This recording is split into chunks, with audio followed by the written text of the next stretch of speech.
Good morning. Magtuturok tayo ngayon ng ating antibiotic, Robipen strep ng uno. So yon, ito ang ituturok natin sa ating inahin.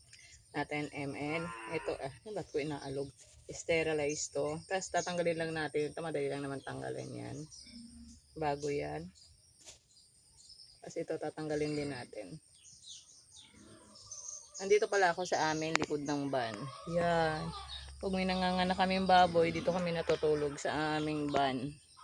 May kubo din naman kami doon, pero mas malapit kasi pag kailangan kami agad ng baboy. Yan, ganito lang paglagay niyan. Kukunin lang natin lahat. Tapos imimix natin doon sa antibiotic. I-dissolve natin yan dyan sa may Robipen strep antibacterial.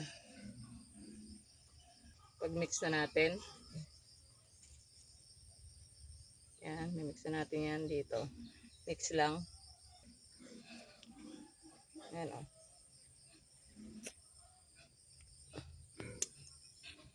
Ako na rin nagtuturok, hindi na rin ako ng veterinaryo kasi nga for biosecurity na rin. Yan, nandun siya sa loob ng net. Yan, mix lang.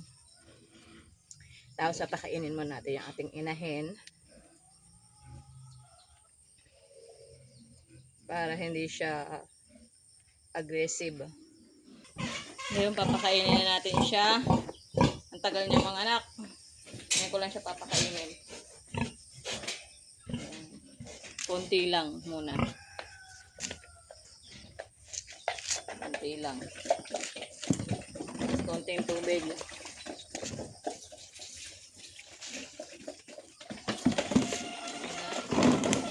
Tapos habang busy siya, magtuturok na tayo. Matagal na ako nagbababuyan, since 2016 pa. Pero ngayon lang ako naka-experience na 100 days ng anak ang aking inahin. Marami na akong inahing pinaanak, pero ito lang talaga yung nanganak ng 100 days. Nag-AA ako sa kanya ng May 2. Possible na anak niya dapat ay August 24. Pero nanganak siya agad ng August 10. Tapos 9:30 siya ng gabi, nanganak, isang piraso lang. Kinabukasan na yung iba ng mag-aalas 9 rin ng umaga.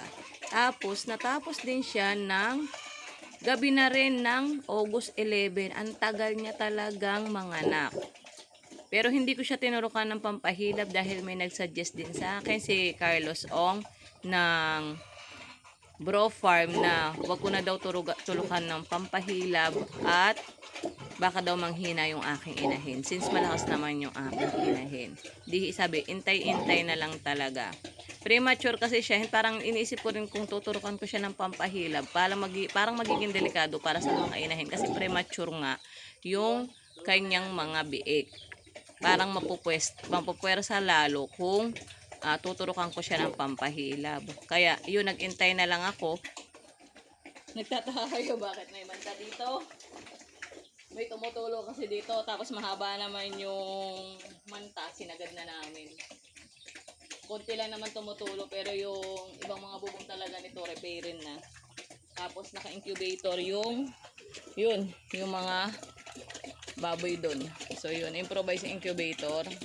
Talaga kasi premature talaga siya, hindi natin pwedeng hindi alagaan. 17 nga pala yung naging anak niya. 17 lahat. Pero sadly, 6 lang yung nabuhay. Pero yun lang talagang pinagkaloob sa atin. Kaya tanggapin natin, wala tayong magagawa doon. Bawi na lang tayo. Next. Basta next. Don't forget follow, like, and share ng aming mga vlog tungkol sa pagbababoy.